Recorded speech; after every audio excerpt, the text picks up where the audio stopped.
ओम श्री गणेशाय नमः। श्री शिव महापुराणे द्वितीयायां रुद्रसंहितायां पंचमे युद्धखंडे अथ सप्तमोऽध्याय। हिंदी अनुवाद।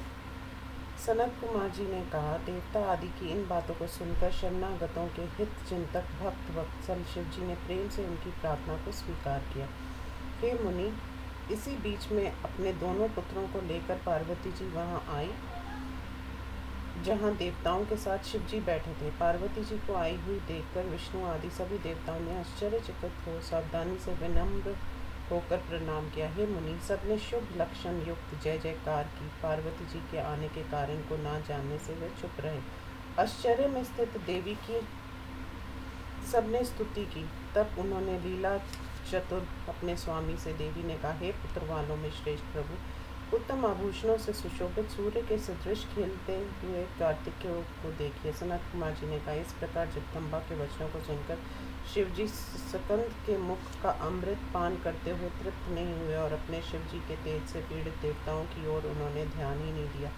स्कंद को आलिंगन तथा उसका माथा सूंघकर शिव जी अत्यंत प्रसन्न हुए। जगदम्बा भगवान शिव जी से कुछ मंत्र न करके अनेक लीला करने में कुशल खड़ी हुई। तब वह नंदी, कार्तिकेय और पार्वती के साथ शिव जी के घर में समस्त देवताओं द्वारा प्रणाम किया जाता हुआ गया। बुद्धिमान महादेव जी के दरवाजे के समीप घबराए हुए अन्य मनसक के वे देवता, हे मुनि, बैठ गए।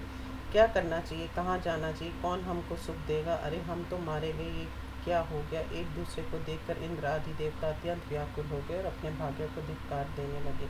हम लोग पापी हैं, भागे हैं, वे दैत्यों के स्वामी भाग्यवान हैं, देवता लोग ऐसा कहने लगे। इसी बीच में उनके शब्दों को सुनकर कुंभोधर नामक महान तेजस्वी शिव जी का गण वहाँ आया। उसने देवताओं को डंडे से मारा। वे सभी देवता भयभीत होकर हाय हाय करते हुए भागे। मुनि लोग व्याकुल होकर गिर पड़े। इंद्र व्याकुल होकर घुटनों के बल से भूमि पर गिर पड़े। दूसरे देव ऋषि व्याकुल होकर भूमि पर गिर गए। समान रूप से दुखी होकर देवता तथा मुनि सब मिलकर सहृदय ब्रह्मा विष्णु के पास गए। कश्यप आदि मुनि कहते हैं, ये भाग्य का बल है। संसार के दुखों को दूर करने वाले विष्णु से वे सब उस समय कहने लगे। कुछ ब्रह्मा ऋषि कहने लगे, हम लोगों के दुर्भाग्य से ये कार्य समाप्त नहीं हुआ।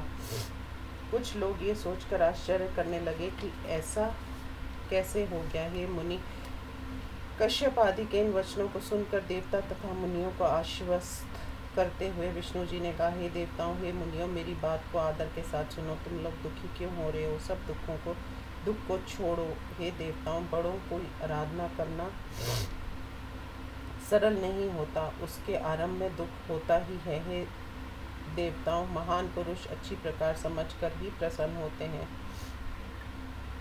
शिव जी सभी देवगुणों के स्वामी, आप हृदय से विचारिए कि वे इतनी जल्दी कैसे वश में आ जाएंगे। पहले ओम, पीछे नमो, फिर शिवाय, फिर शुभम, फिर कुरु कुरु, फिर शिवाय नमो। ओम नमः शिवाय, शुभम, कुरु कुरु, शिवाय नमः, ये संपूर्ण मंत्र है। हे देवताओं, इस प्रकार इस मंत्र का सदा तुम लोग 1 करोड़ शिव जी की प्रसन्नता के लिए जप करोगे तो वे तुम लोगों का कार्य अवश्य करेंगे।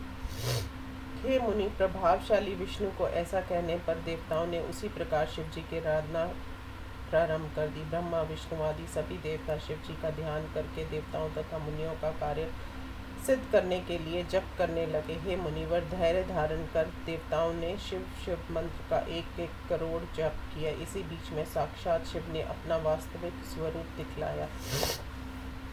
शिव जी ने कहा, हे ब्रह्मा, विष्णु, देवताओं तथा मुनियों, तुम्हारे इस जप से मैं प्रसन्न हूँ, तुम इच्छित वर मांगो। देवताओं ने कहा, हे देवेश जगदीश्वर शंकर, यदि आप प्रसन्न है तो देवताओं को व्याकुल जानकर त्रिपुरों का वध कीजिए। हे परमेशान, दीन बंधु, दयालु, आपने ही सदा बार बार देवताओं की रक्षा की है। सनत कुमार जी ने कहा, ब्रह्मा, विष्णु आदि देवताओं की बातों को सुनकर हे नारद, फिर शिव जी ने कहा, हे ब्रह्मा, विष्णु, मुनियों, आदर करके मेरी बात सुनिए कि त्रिपुर नष्ट हो गए हैं।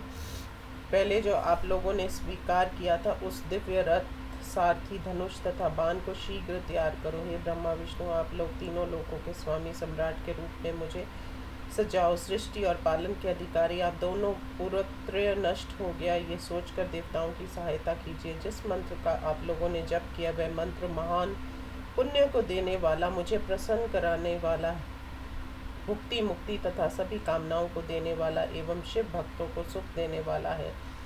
ये मंत्र धन्य है, यश को देने वाला, आयु को बढ़ाने वाला, स्वर्ग की कामना करने वालों को सुख भोग देने वाला तथा निष्काम पुरुषों को मुक्ति देने वाला है। जो मनुष्य पवित्र होकर प्रतिदिन इस मंत्र का जप करता है, सुनता है या सुनाता है, उसके सब मनोरथ पूर्ण हो जाते हैं। सनत कुमार जी ने कहा, इस प्रकार परमात्मा शिव जी की बात सुनकर ब्रह्मा विष्णु आदि सभी देवता प्रसन्न हो गए। तब उनकी आज्ञा से विश्वकर्मा ने संसार के कल्याण के लिए सर्वदेवमय दिव्य रथ की रचना कर दी। इस प्रकार श्री शिव महापुराण में देव स्तुति वर्णन नामक 7वां अध्याय समाप्त। ओम नमः शिवाय।